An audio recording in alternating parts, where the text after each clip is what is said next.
Company आपको उस चीज का भी पैसा दे रही है। अलाउंस, सेक्टर पे अलाउंस क्या होती है 750 to 1, तो हर घंटे के आपको एक्स्ट्रा पैसे मिलते जाते हैं। सबसे बड़ा फैक्टर होता है वो होता है आपका बेस की 50 to 60,000 भी अर्न कर सकते हो वहां से, पर आवर फ्लाई करने का भी पैसा मिलता है। ईयरली बोनस आपको कितना आता है होती है वो ईयरली इंक्रीमेंट करती है। सीनियर कैबिन क्रू बनोगे या फ्लाइट मैनेजर 5,000 से 3,000 के बीच में। ट्रेनिंग में हूँ तो मुझे सैलरी मिलेगी कि नहीं। Hi guys, I hope you are doing really great. My name is Simran, welcome और welcome back to my channel. तो आज की वीडियो होने वाली है बहुत ही ज़्यादा इंपॉर्टेंट, क्योंकि हम बात करने वाले हैं पैसों से रिलेटेड, मतलब कि कैबिन क्रू सैलरी से रिलेटेड। जो लोग भी कैबिन क्रू बनना चाहते हैं या जिन लोगों का सिलेक्शन हो गया और उनके दिमाग में चल रहा है यार मुझे कितनी सैलरी आएगी। एज अ फ्रेशर जब मैं भी कैबिन क्रू बनने वाली थी, इनफैक्ट उसके भी पहले से मैं रिसर्च करती रहती थी सैलरी के लिए, क्योंकि बंदा जॉब क्यों करता है यार, सैलरी के लिए ही तो करता है ना। तो आज हम लोग देखेंगे कि किन फैक्टर्स पर सैलरी डिपेंड करती है, कैसे आप ज़्यादा से ज़्यादा सैलरी ले सकते हो कंपनी से, क्या क्या चीज़ें हैं जो आपको ध्यान में रखनी है, कौन से बेस से फ्लाई करते हो तो कितने पैसे मिलते हैं। ये सारी चीज़ें आज हम डिटेल में जानेंगे। जब मैंने ज्वाइन करा था एविएशन तब तो मुझे इस चीज़ का आंसर नहीं मिल पाया था, but I will try my best कि आप लोग जो ज्वाइन करने वाले हो या जो ज्वाइन कर चुके हो ट्रेनिंग पीरियड में हो उनको एक क्लैरिटी मिल जाए कि यार मेरे को इतनी तो सैलरी मिल ही जानी है। तो हम लोग आज बात करने वाले हैं कि एज अ फ्रेशर आपको कितना मिलेगा, प्रमोशन के बाद कितना मिलेगा, सीनियर कैबिन क्रू बन जाओगे तब कितना मिलेगा, कितना लेओवर अलाउंस मिलेगा। मैंने अपने सारे फ्रेंड्स जो air India, air Asia, spice jet, Vistara में फ्लाई कर रहे हैं उन लोगों से भी पूछा और एक अमाउंट बनाया है जो आपको आस पास घूमता हुआ सैलरी आपको उतना तो मिल ही जाएगा। तो without wasting further time let's start the video.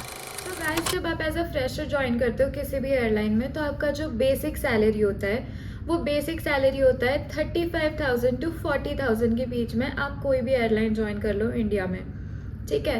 अब ये तो बेसिक सैलरी हो गई। अब आप बोलोगे यार आप तो बोल रहे थे कि ज़्यादा आती है, तो अब ज़्यादा कैसे आती है कि ये तो बेसिक है। आप चाहे फ्लाई करो चाहे आप फ्लाई ना करो, अब कंपनी पे डिपेंड करता है वो आपको कितना फ्लाई करवा रही है, ठीक है। तो आप अगर नहीं भी फ्लाई कर रहे हो तो आपको 35,000 to 40,000 के बीच में तो सैलरी आनी ही आनी। बेसिक सैलरी हो गई कि आप नहीं भी फ्लाई कर रहे हो या अगर आप मिनिमम फ्लाई कर रहे हो तो आपको इतना मिलना है। उसके अलावा अगर आप ज़्यादा फ्लाई करते हो तो पर आवर आपको फ्लाइंग अलाउंस मिलता है, जो डिपेंड करता है एयरलाइन टू एयरलाइन, ठीक है। उसके बाद में होता है आपका डेड हेड अलाउंस, मतलब अगर आप पैसेंजर की तरह ट्रैवल करो, कंपनी चाहती है कि अगर आप पैसेंजर की तरह ट्रैवल करो तो आपको उस चीज़ का भी पैसा मिलता है। आपको लेओवर अलाउंस मिलता है। अगर आप कहीं पे आपको होटल स्टे मिल रहा है, एक रात के लिए 2 रात के लिए आप रुक रहे हो किसी होटल में, तो कंपनी चाहती है कि आप रुको तो कंपनी आपको उस चीज़ का भी पैसा दे रही है, ठीक है। उसके अलावा होता है सेक्टर पे अलाउंस। सेक्टर पे अलाउंस क्या होता है कि अगर मैंने आज फ्लाई करा है दिल्ली टू बॉम्बे, तो दिल्ली टू बॉम्बे मेरा एक सेक्टर हो गया, मुझे उस चीज़ का पैसा मिलेगा। फिर अगर मैं बॉम्बे टू दिल्ली वापस आ रही हूँ तो वो हो गया मेरा सेकंड सेक्टर, तो 2 सेक्टर के मुझे पैसे मिलेंगे आज के दिन में। अब कुछ जो एयरलाइंस होती है वो सेक्टर पे अलाउंस देती है कि आप जितने सेक्टर फ्लाई कर रहे हो आपको उतने पैसे मिलेंगे। कुछ जो एयरलाइंस होती है वो लेओवर अलाउंस देती है कि सिर्फ अगर आपको लेओवर मिल रहा है तो तब उस चीज़ का आपको पैसे मिलेंगे। लेओवर अलाउंस जो कंपनी देती है वो होती है 750 to 1,000 के बीच में। 24 आवर्स का आपको एटलीस्ट 750 तो मिलेगा, ठीक है। उसके बाद अगर आप ज़्यादा अगर लेओवर के लिए रुके हुए हो 24 से ज़्यादा, तो हर घंटे के आपको एक्स्ट्रा पैसे मिलते जाते हैं, ठीक है। डेड हेड अगर आप कर रहे हो तो आपका 250 से 500 के बीच में कंपनीज आपको पे करती है। अब जो एयरलाइंस आपको लेओवर अलाउंस नहीं देती हैं उन लोगों का जो बेसिक होता है वो थोड़ा ज़्यादा होता है, बट अप्रॉक्सीमेटली अगर आप आओगे ना इंडिया में किसी भी एयरलाइन आप ज्वाइन करो 35,000 to 40,000 आपका बेसिक होता ही होता है। अब अगर बेसिक के साथ हम ये सारी चीज़ें प्लस कर देंगे तो आपकी जो सैलरी बनती है एज अ फ्रेशर वो बनती है 45 to 50,000 के बीच में। अब इसमें जो सबसे बड़ा फैक्टर होता है वो होता है आपका बेस, कि आप कौन से बेस से फ्लाई कर रहे हो। अगर आप दिल्ली, बॉम्बे, बैंगलोर जैसे बेस से फ्लाई करते हो जो कि बड़े बेस होते हैं जहाँ से ऑफकोर्स आपका जो फ्लाइंग आवर होगा वो बहुत ज़्यादा होगा, तो आप 80 to 100 आवर्स ईजिली फ्लाई कर लेते हो।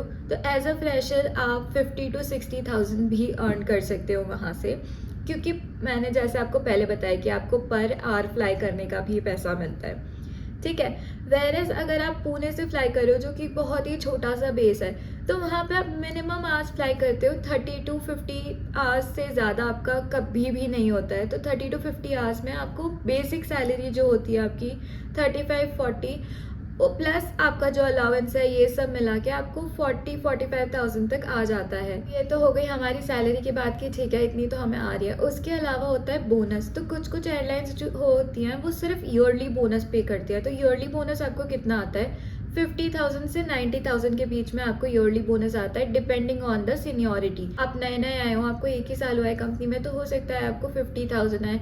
अगर आपको 2-3 साल हो गए हैं तो हो सकता है आपको 60,000 आए। उससे भी ज़्यादा अगर आप लीड कैबिन क्रू हो या चेक कैबिन क्रू हो तो हो सकता है आपको 80-90,000 आए। तो आप जितने साल कंपनी में बिता देते हो ना, उस हिसाब से आपको बोनस दिया जाता है। कुछ कुछ एयरलाइंस होती है जो आपको मंथली बोनस भी देती है और ईयरली बोनस भी देती है। तो मंथली बोनस क्या होता है, वो होता है एफिशिएंसी बोनस। मतलब आप कितने अच्छे से डेडिकेटेड होकर अपना काम कर रहे हो। जैसे कि अगर आपने कोई भी LWB मतलब लीव विदाउट पे नहीं लिया हुआ है, तो आपका जो एफिशिएंसी बोनस आएगा वो आता है 5,000 से 3,000 के बीच में। अगर आपने LWP ले लिया है तो जो आपका एफिशिएंसी बोनस है वो धीरे धीरे करके कम होता जाता है। तो दूसरी जो लीव्स होती है, जैसे कि सिक लीव्स होती है या फिर कैजुअल लीव्स होती है या फिर पेड लीव्स होती है, वो तो आपको कंपनी दे रही है, तो उस चीज़ के कारण आपका एफिशिएंसी बोनस इधर उधर नहीं होता है। बट अगर आप लीव विदाउट पे ले रहे हो, मतलब आपके सारे सिक खत्म हो गए हैं, आपके सारे कैजुअल्स खत्म हो गए हैं, उसके बाद भी अगर आप छुट्टियां मारते हो तो ऑफकोर्स यार कुछ ना कुछ तो वो लोग भी कम करेंगे ना सैलरी में। तो ये चीज़ होती है कि बोनस आपको आ जाता है। बात करते हैं हम इंक्रीमेंट की, ठीक है, कि कैसे आपके पैसे बढ़ेंगे। तो कुछ कुछ एयरलाइंस होती है वो ईयरली इंक्रीमेंट करती है आपका कुछ सालों तक।